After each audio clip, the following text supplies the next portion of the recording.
Le 10 juin 2007, le premier tronçon de la ligne LGV Est-Européenne entre en service. Ces 300 km de ligne constituent le point de départ du projet de la magistrale européenne, devant relier Paris à Budapest par un tracé composé majoritairement de lignes à grande vitesse. La phase 2 du projet prévoit de relier Baudrecourt à Strasbourg. En 2011, le maître d'ouvrage RFF confie à un groupement d'entreprises dont Razel est mandataire la réalisation des lots 43B et 49 situés à l'est du tracé pour un montant total de près de 100 millions d'euros. Le lot 43B, sa particularité, c'est que c'est un lot de 15 km qui est essentiellement du terrassement. Donc il y a 2 à 3 millions de mètres cubes à bouger. C'est des déblais, de la terre végétale, la remise en état des dépôts. C'est un tow-arc habituel qu'on rencontre en France avec 17 ouvrages d'art et un viaduc à l'intérieur de ce tow-arc. Alors que le lot 49, c'est plutôt un lot de génie civil.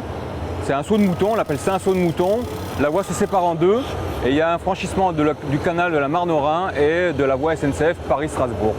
Donc c'est plutôt un lot de génie civil avec à l'intérieur une partie de terrassement qui est plutôt de la logistique de transport pour amener des matériaux du lot 47 qui est sur le tunnel de Saverne sur le lot 49. À noter que sous l'impulsion de RFF, Razelbeck a mis en œuvre une solution alternative d'acheminement de 100 000 tonnes de ces déblais par péniche sur un tronçon de 24 km du canal de la Marne au Rhin. Très intéressante en termes de bilan carbone, cette opération a permis d'économiser plus de 100 000 km de transport routier. La construction de 3 ouvrages provisoires a été réalisée pour l'acheminement des matériaux. 2 au-dessus du canal de la Marne au Rhin qui évite de franchir la voie ferrée et un au-dessus de la RD 25. Les terrassements en grande masse lancés l'été 2011 ont nécessité la mobilisation d'un parc matériel de 85 machines avec un échelon de motor scrapper et 3 ateliers de grosses pelles. Le travail en double poste a permis de réaliser 2 millions de mètres cubes de terrassement en un an. Sur le 43B, la particularité de ce marché, c'était de nombreux remblais compressibles pour lesquels on a dû faire des préchargements. Donc on a eu un chantier de préchargement énorme avec un phasage pour les ouvrages d'art un peu plus compliqué que d'habitude.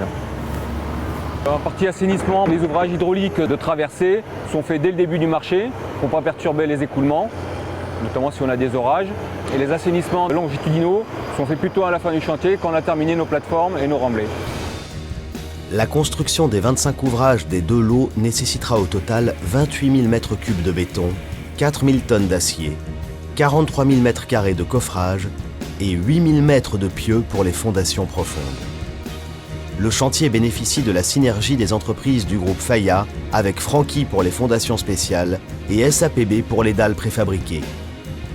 Un co-traitant, Pont-Saint, réalise la charpente métallique des 4 ouvrages pont-rail du lot 49 et du viaduc du lot 43B.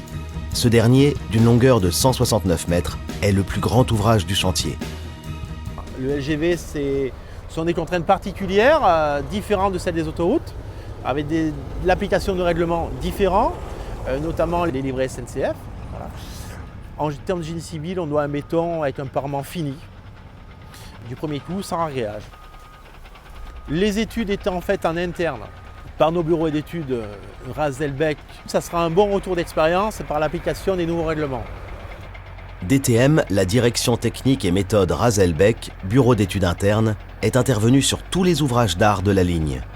Il apporte son concours aussi bien pour les études de structure que pour les études de méthode.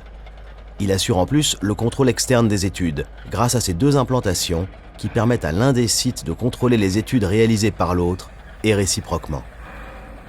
D'autre part, le parc matériel de Lunel, rattaché à DTM, fournit une partie des coffrages du chantier.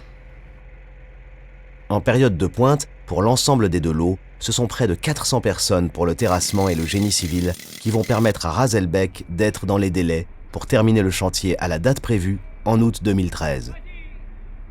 Nous avions dans le marché une clause, ce qui était une clause d'insertion, où on devait au marché, pour les 2 lots, on devait environ 70 000 heures d'insertion.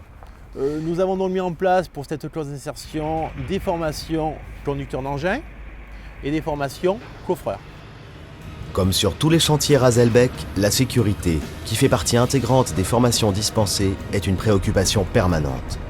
À ce jour, le chantier compte 150 000 heures travaillées sans accident du travail avec arrêt. Une belle performance. Nul doute, une réalisation comme ce tracé sur la LGV Est européenne démontre le savoir-faire de Razelbeck pour les grands chantiers d'infrastructures linéaires.